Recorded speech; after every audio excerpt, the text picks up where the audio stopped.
welcome back to episode 20 of your CYSA Plus Prepcast. In this session, we turn our attention to one of the most important building blocks of cybersecurity analysis, understanding system-level behavior and architectural fundamentals.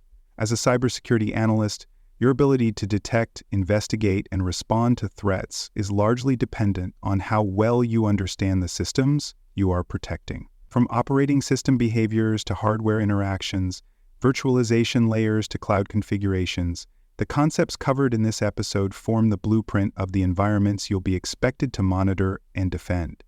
Mastering these fundamentals is not only essential for your CYSA Plus exam, but also critical for real-world incident response and risk analysis. Let's begin by defining what we mean by system-level behavior. This refers to how a computer system operates under normal conditions, including the way it allocates resources, manages processes, and interacts with hardware. When analysts understand what typical system behavior looks like, they can more easily spot anomalies that may indicate a cybersecurity incident. These anomalies can include anything from a sudden spike in CPU usage to a misbehaving system process to unexpected outbound network traffic. By knowing what is normal, you are far better prepared to recognize when something is not. One of the primary responsibilities of a cybersecurity analyst is baseline behavior monitoring.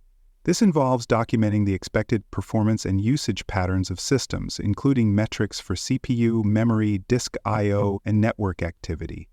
Once these baselines are established, they can be used to identify deviations that suggest potential compromise. For example, if a server that typically consumes 15% CPU suddenly jumps to 80% with no scheduled task or load, that should raise an immediate red flag.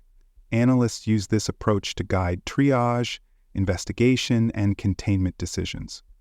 You may see exam questions that ask you to identify abnormal behavior based on baseline metrics.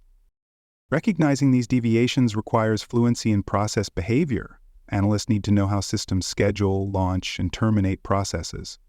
Malware often attempts to blend in by injecting into legitimate processes or by spawning child processes that perform unauthorized actions. An analyst must understand how services interact, how background processes are managed, and how parent-child relationships between processes reveal suspicious behavior. Being able to detect a non-standard execution path or an unexpected service launch is key to catching early signs of compromise. On the exam, expect questions that involve evaluating process listings and determining whether they represent malicious activity. To deepen that understanding, analysts must also grasp fundamental hardware architecture concepts. This includes the structure and role of CPUs, memory types such as RAM and cache, input runway operations between devices and buses, and how storage controllers function.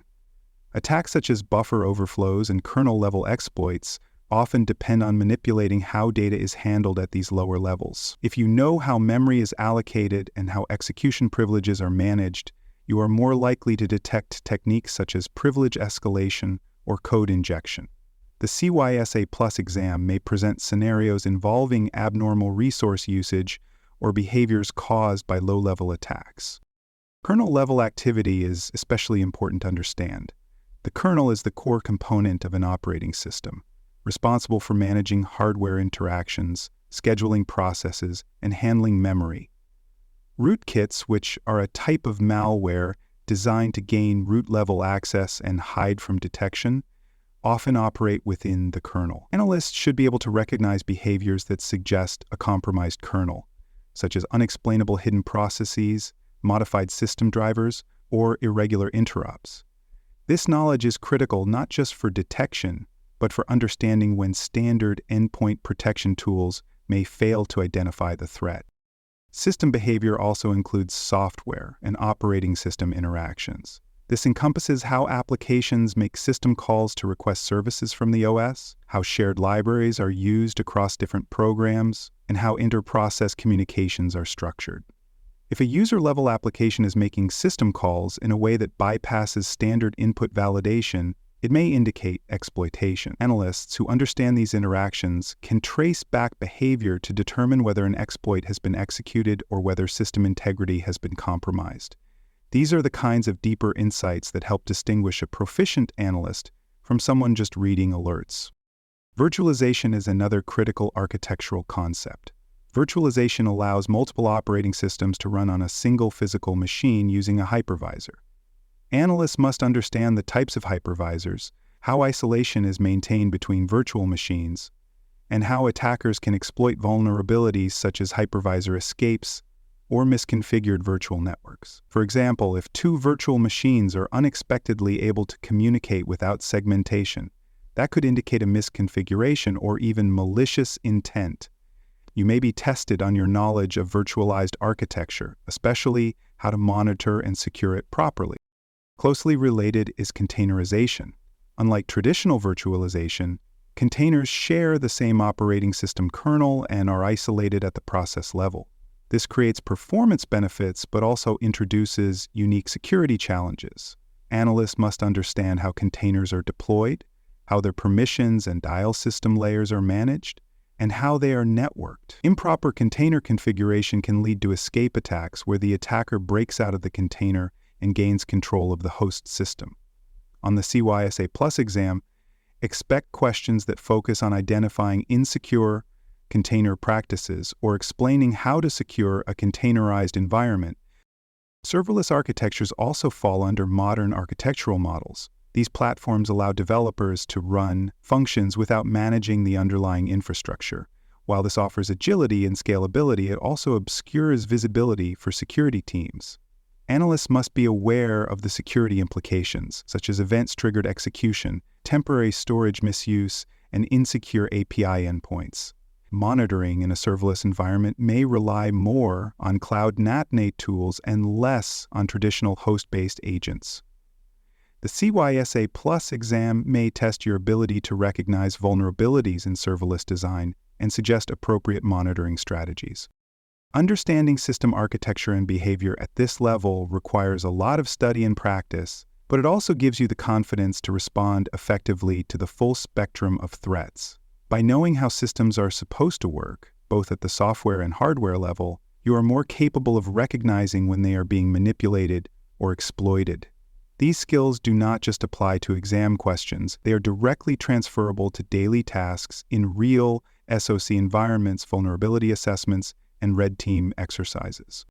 For more cyber-related content and books, please check out cyberauthor.me.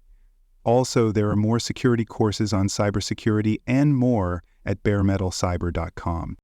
Now that we've covered how systems behave and interact at the process and hardware level, let's shift focus toward architectural concepts that influence how those systems are connected, managed, and secured.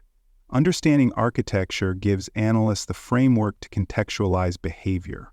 It tells us not just what a system is doing, but why it might be doing it, and how that behavior fits within a broader network or infrastructure design. The CYSA Plus exam tests your understanding of network and system architecture because these elements are central to detection accuracy, alert correlation, and threat containment. Network architecture is foundational for interpreting system behavior. Analysts must understand how traffic flows through segmented networks, how internal assets are grouped and isolated, and how security controls are placed to manage access. This includes being able to recognize signs of segmentation failure, such as unauthorized access across subnets or sensitive data being transmitted across unsecured channels. You should also be familiar with the principles of zero-trust networking, which assumes that no user or device is inherently trusted, even if inside the perimeter. In practice, this means systems should always verify credentials, limit access, and log interactions. One architectural model growing in relevance is Secure Access Service Edge, or SASE. This model blends network security functions like firewalls, intrusion prevention, and secure web gateways with wide-area networking capabilities. SASE is designed for the modern enterprise, where users and devices are highly distributed. Analysts must understand how SASE policies are enforced at the cloud edge, how data traffic is inspected in transit, and how identity-driven security controls are applied. On the exam, you may be asked to interpret logs from a SASE implementation or identify which architectural elements are responsible for specific access decisions. Software-defined networking, or SDN, represents a shift from hardware-based control to software-based orchestration. In an SDN environment, network flows and routing rules are controlled from a central controller rather than individual switches and routers. This centralization enables rapid configuration but also creates a high-value target for attackers. Analysts should be aware of potential threats such as controller compromise, flow manipulation, or lateral movement across dynamically provisioned paths. Expect questions that ask how SDN can improve or impair visibility and what steps analysts should take to secure SDN environments. Endpoint architecture must also be well understood. Analysts must know how individual devices, whether desktop systems, mobile phones, or IoT components, interact with enterprise systems. These endpoints are common targets for attackers and are often the source of initial compromise. Analysts should be able to identify unusual device behavior, unauthorized endpoint connections, or abnormal system calls coming from unmanaged or rogue devices. Understanding endpoint architecture helps in recognizing lateral movement, privilege abuse, and abnormal application usage. Cloud architecture knowledge is critical. Whether an organization uses public, private, or hybrid cloud models, analysts must understand how workloads are distributed, how data is accessed, and where control boundaries exist. Cloud misconfigurations such as open storage buckets, over-permissive roles, and unsecure APIs are among the most common vulnerabilities. Analysts should be able to evaluate cloud service logs, assess user access policies, and understand the shared responsibility model that defines the boundary between the cloud providers and the customer's security obligations. Identity and access management is an architectural component that spans all environments. It includes methods such as single sign-on, federated authentication, privileged access management, and multi-factor authentication. Analysts need to monitor how users are authenticated, how session tokens are managed, and how access rights are assigned. The signs of compromise can include abnormal access times, repeated login failures, or the creation of high-privilege accounts without proper authorization.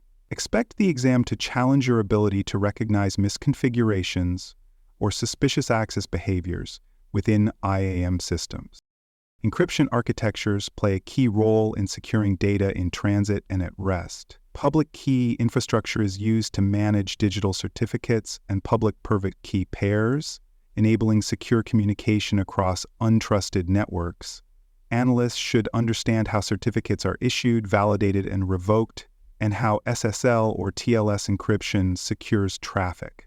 It's also important to monitor for signs of encryption misuse, such as expired certificates, self-signed certificates in production environments, or encrypted channels used for command and control communication. Exam questions may ask you to evaluate a network diagram or system configuration to determine whether encryption is implemented properly. Storage architecture is another area of focus. Analysts should understand how data is stored, accessed, and backed up across various media.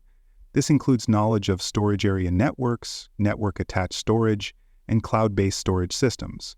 It also means understanding data at rest protection mechanisms such as full disk encryption, hardware security modules, and access control policies. Analysts must monitor for unauthorized access attempts, unexpected data movement, or file integrity issues. On the CYSA Plus exam, you may be asked to interpret logs that show signs of data exfiltration or tampering based on unusual storage activity.